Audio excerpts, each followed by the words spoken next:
Welcome to Fireside Giants. My name is Alex with my co-host here, Anthony Rivardo. And today we want to take a look at two signings the Giants made on Monday afternoon. Now, if you're new to the channel, make sure to drop a like and subscription below. As always, more content coming out every single day. Any little piece of news, we got you covered as always. Started dabbling with the shorts on YouTube too. Let me know what you think about those. Just like 60 seconds, a couple of thoughts or news.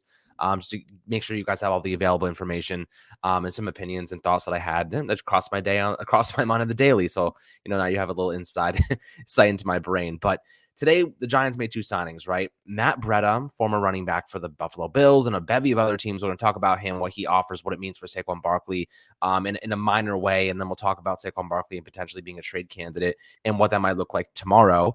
And then they also signed another pass rusher, Jahi Ward. The Giants obviously let Lorenzo Carter walk. I have a few thoughts on that, by the way. But before we dive into everything, Anthony, how are you doing today, my friend?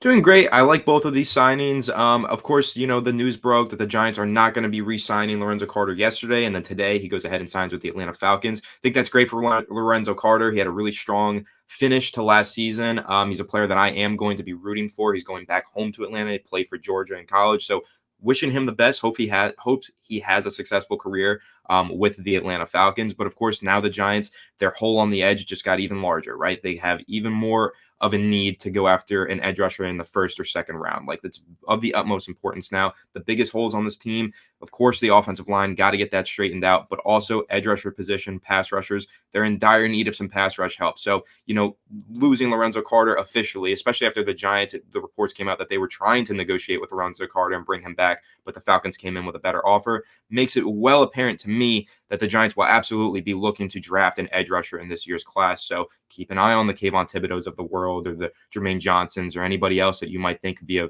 potential fit in the first round, or even take a look at some second round prospects. Very important. But Jahi Ward, I think he's important as well to bring in, just because he's kind of a system guy. He's played for Wink Martindale in the past, been a member of the Ravens. So that's important. And Matt Breda, really like that. I like the conversation that it's going to bring up about Saquon Barkley and his potential future. So a couple interesting low-key moves by the Giants today, but you can tie them into some greater discussions, and I think that's what's pretty cool about them.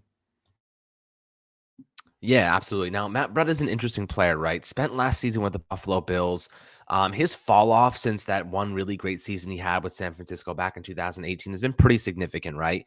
26 years old, played 9 games last year, 125 yards on the ground, a touchdown, and a couple receptions, but didn't really make an impact for the most part. He was playing second and third fiddle really to Zach Moss and Devin Singletary. But back in 2018, 23 years old with San Fran, had 814 yards on the ground, 3 touchdowns, 27 receptions for 261 yards, and 2 scores through the air. Now, Matt Breda is a complimentary back, right? He's a guy that serves a specific purpose. He might be the Devontae Booker of this season. Maybe that's what they're looking at him. He's super cheap, probably a veteran minimum deal.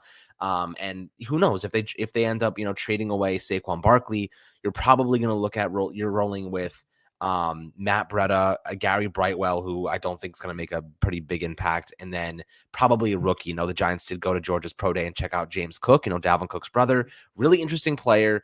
Really this interesting kind of scat back. He's a little underrated power to him. He's really shifty and nifty. He can get small and really find gaps and expose gaps in the offensive line and take advantage. So I would be intrigued by him in the NFL draft, maybe if he was in the 3rd round, but teams seem to be, kind of liking him lately, and he could go in the back end of the 2nd round now. So there's a couple other players that I do really like. Iowa State's Breece Hall, big fan of his. I think he's a bell cow back. He can take the beating. He can run downhill. He's a one-cut, get vertical type of guy, and I think that's the kind of scheme the Giants are going to run moving forward. But Matt Breda is a good complimentary guy. He's speedy. He has veteran experience. He's been on multiple teams. He has familiarity with Brian Dable. He can help install that culture shift, Anthony. But when you're looking at Matt Breda, what do you think his role is moving forward? Kind of this change of pace guy, just someone that can kind of complement whoever the starter is going to be. I don't see him as a starter, obviously, moving forward. Yeah, I don't see him as a starter moving forward. Maybe if he has to be, but I don't think the Giants will get into a dire situation like that where Matt Breda has to be the starter running back. I think he's an excellent change of pace running back, and I think that's what the Giants are in the market for. I'm sure we'll have a greater discussion about Saquon Barkley in the coming days about whether or not he is going to be traded, but when you take a look at what the Giants have been targeting from that position, moved on from Devontae Booker, who really could be more of a full-time starter. We saw him be that with the Giants when Saquon Barkley was injured. Now they're shifting their attention towards guys like Matt Breda, change change of pace back. James Cook in the draft, a great scat back, so also change of pace back. So it seems like that's what the emphasis is on for the Giants right now, gaining depth at skill positions. And I think Matt Breda is excellent depth at a skill position, very fast, quick and agile running back that can really just be a change of pace and a spark plug out of the backfield. So I really like what he brings to the table. Of course, he's got familiarity with the coaching staff, which is always great. You like having familiarity with Brian Dable and the rest of the offensive minds on the staff. So really like Matt Breda, what he brings to the table. It might not be much that he brings, but I think what he brings is very valuable, just being a low-cost, efficient runner out of the backfield that's playing a secondary role. I think that's exactly what the Giants were looking for, exactly what they needed. Maybe the Ahmad Bradshaw archetype, kind of playing second fiddle to the main rusher like the Brandon Jacobs was. Not sure what the Giants running back group is going to look like in the regular season. Again, we'll see what happens with Saquon Barkley. Dan Graziano of ESPN saying that he has a growing sense that he might be traded. So we'll see who the starter ends up being. But Matt Breda, don't project him to be a starter, but I do project him to be a very nice change of pace back to kind of be that spark plug in the Giants backfield. Yeah, no, absolutely. I think when you're looking at Matt Breda and Saquon Barkley, really, if Saquon Barkley is traded, I feel like it's going to come out of nowhere. I don't really get the sense that Saquon Barkley is going to be this guy that like we're going to hear rumors coming up. It's going to be like out of nowhere. Saquon's traded. Maybe he'll be like a draft day trade type of thing, packaged together with a pick, maybe to get some more capital. Who knows? There could be so many ways that Joe Schoen looks to leverage that situation. But let's move over to Jahi Ward, formerly from the Jacksonville Jaguars and Baltimore Ravens. Like you said, Ward has experience and familiarity with Wink Martindale, just kind of helping transition the scheme over. The scheme doesn't really change much for Wink Martindale. He is all out attack, aggressive football all the time. Cover one, blitz heavy, athletic guys. And, he did play with the Baltimore Ravens for one season. Jacksonville last year, he made 17 appearances last season, picked up 2 sacks and a couple of quarterback hits and tackles for a loss. But otherwise, he's kind of a rotational guy. I don't expect him to be starting. The Giants obviously have a void alongside Azeez Ojulari now. They have Quincy Roche. But I don't think he's going to be a starter. I don't think, that the Giants are going into the season projecting him as one. He's a good rotational piece that can come in and really, take some of the pressure off the legs. And when you're looking at where the Giants sit right now, Kayvon Thibodeau, Jermaine Johnson, Trayvon Walker, obviously all 3 of those guys are high on the list. Personally, Kayvon Walker is my number 1, Jermaine Johnson number 2, and Trayvon Walker number 3. I just like Jermaine Johnson a little bit more because he's capable of playing that outside linebacker role, and he's really, really more of a refined pass rusher. I think dude had like 17 and a half tackles for a loss last year and like 11 sacks. He's a beast, and we've done the research on him too.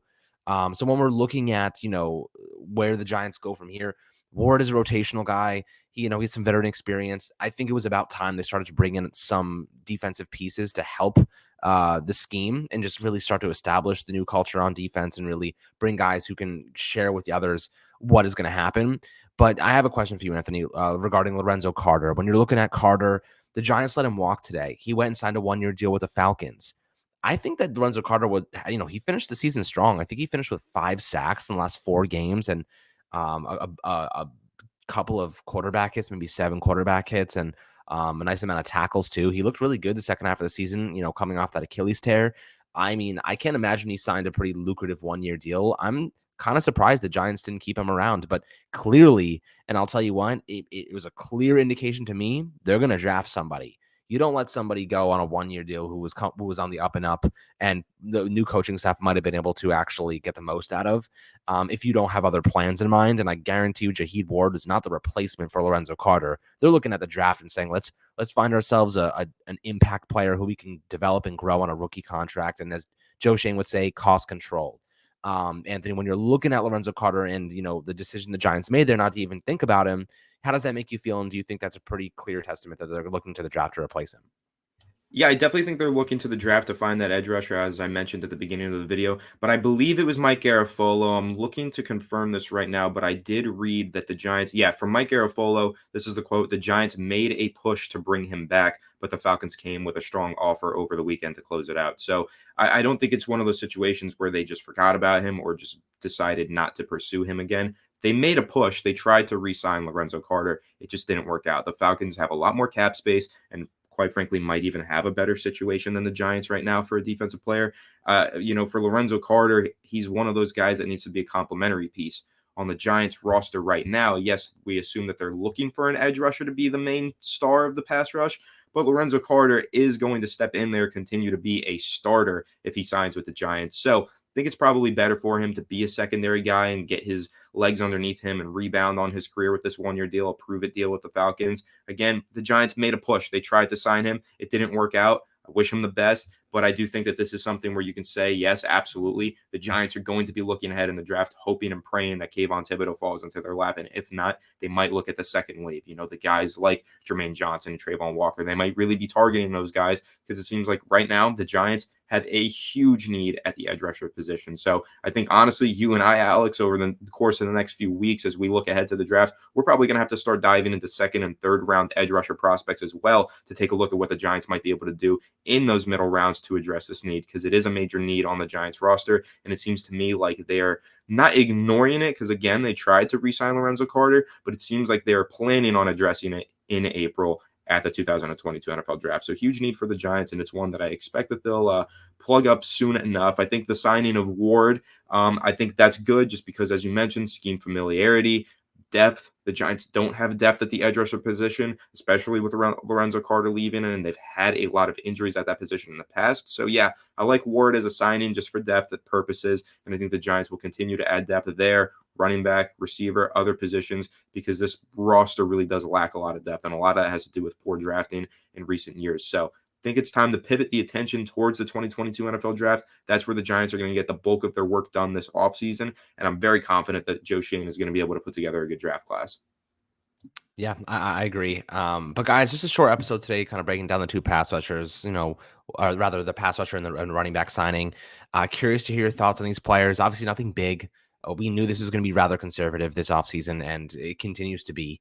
Tyrod Taylor and Mark Lewinsky being the two main signings, but ultimately not for much money.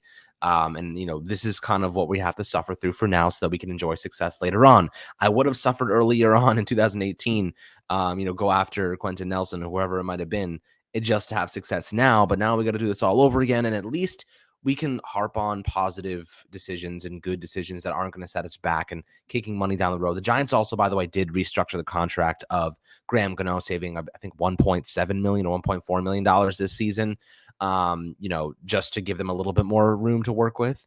And they kicked a little bit down the road, maybe $1 million. So it's nothing that crazy. They can easily get that money back one way or another.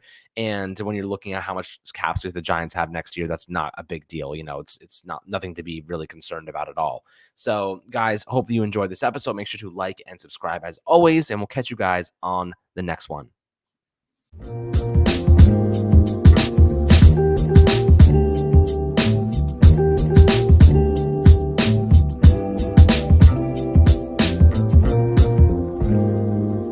So